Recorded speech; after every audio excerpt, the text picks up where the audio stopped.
మాకు అర్థమవుతా ఉన్నది. ఆ చెరువు నిర్మాణము అంత పకడ్బందీగా చేయకపోతే మా పరిస్థితి ఏంది అనేది ప్రజలు అనుకున్నారు. కానీ ఈయన 6 నెలలకు ఒకసారి వచ్చి అభివృద్ధి జరగలేదంటే గుడ్డివానికి ఏమవుపడదు. చాలా మాట్లాడుతూ ఉన్నాడు.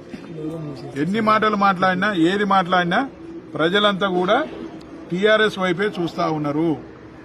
ఇలా రేపు మొన్న చాలా మాట్లాడిండు. నాకు ఎదురే లేదు, గాల మీద పోటీ చేస్తానా గీల మీద పోటీ చేస్తానని మాట్లాడి నువ్వు ఎవరి మీద పోటీ చేయవలసిన అవసరం ఏం లేదు.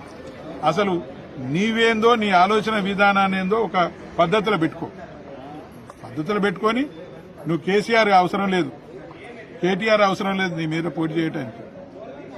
నీకు దమ్ము ధైర్యం ఉంటే చాలా మాట్లాడినావు.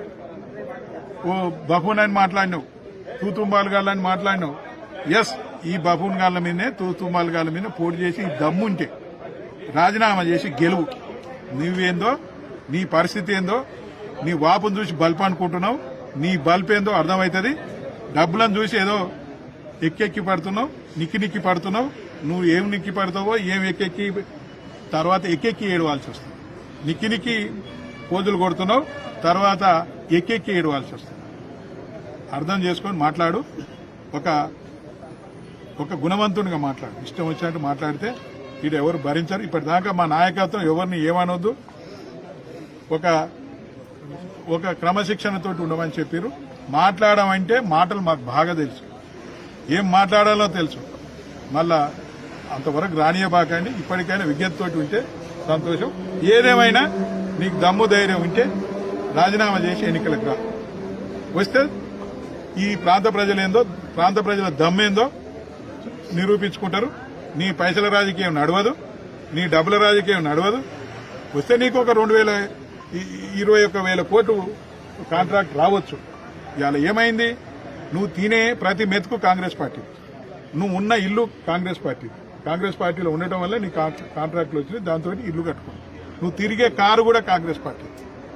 కానీ ఇవాళ కాంగ్రెస్ పార్టీని మోసం చేస్తున్నావు. అట్లాగనే ఈ ప్రాంతంలో మన ప్రజలు నిన్ను నమ్ముకున్నారు. చాలా చెప్పినావు, చాలా మోసం మాటలు చెప్పినావు. ఆ మాటలు నమ్ముకొని ఇవాళ ఈ ప్రాంతం వాళ్ళు నిన్ను ఒక ఎమ్మెల్యేగా ఎన్నుకున్నారు. అటు పార్టీని మోసం చేస్తున్నావు, ఇటు మునుగోడు ప్రాంత ప్రజలను మోసం చేస్తున్నావు. ఇద్దరిని మోసం చేస్తా ఉన్నావు బిడ్డ. ఎట్టి పరిస్థితులు రాబోయే రోజులలో ఇద్దరు నిన్ను బొందబెట్టడానికే సిద్ధంగా ఉన్నారు. ఇది మోసకారులకు ఎప్పుడు ఈ ప్రాంతంలో స్థానం ఉండదు. ఏదేమైనా ఈ గడ్డ మీద పుట్టిన బిడ్డకే, ఈ గడ్డ మీద మునుగోడు గడ్డ మీద మాగిముంత ఎవడైతే ఉన్నారో ఆ మాగిముంత ఉన్న వాళ్ళే ఈ గడ్డ మీద ప్రేమ ఉంటుంది. ఏ తల్లి అయితే బిడ్డకు జన్మనిస్తుందో ఆ తల్లికి ఆ బిడ్డ మీద ప్రేమ ఉంటుంది. ఈ గడ్డ మీద పుట్టిన వాళ్ళకే ఈ గడ్డ మీద ప్రేమ ఉంటుంది తప్ప ఏనో పుట్టి ఏనో పెరిగి వచ్చి ఈ గడ్డ మీద రాజకీయాలు చేద్దామంటే ఎప్పుడు కూడా నువ్వు పక్కవాడివే. ఈ గడ్డ మీద ఇక్కడ ఉన్నవాడివి కావు. ఏదేమైనా కానీ ఇవాళ ఇంటోడే బయటోడే. ఇది ప్రజలు అర్థం చేసుకుంటా ఉన్నారు. ప్రజలంతా ఏం కోరుకుంటాం? మొన్న ఒకరు మాట్లాడారు, ఇంటోడే అయితేనే బాగుంటుందయా అని. హాయ్ ఫ్రెండ్స్, మా టుడే టుమారో యూట్యూబ్ ఛానల్ చూస్తున్నందుకు చాలా థ్యాంక్స్. మరిన్ని లేటెస్ట్ వీడియోస్ కోసం వెంటనే సబ్స్క్రైబ్ చేయండి. అలాగే ఈ బెల్ ని కూడా రింగ్ చేసేయండి. మా నోటిఫికేషన్స్ అన్ని మీ మొబైల్లో వస్తాయి. అలాగే మా వీడియోస్ మీకు నచ్చితే లైక్ చేయండి, షేర్ చేయండి, నచ్చకపోతే కామెంట్ చేయండి.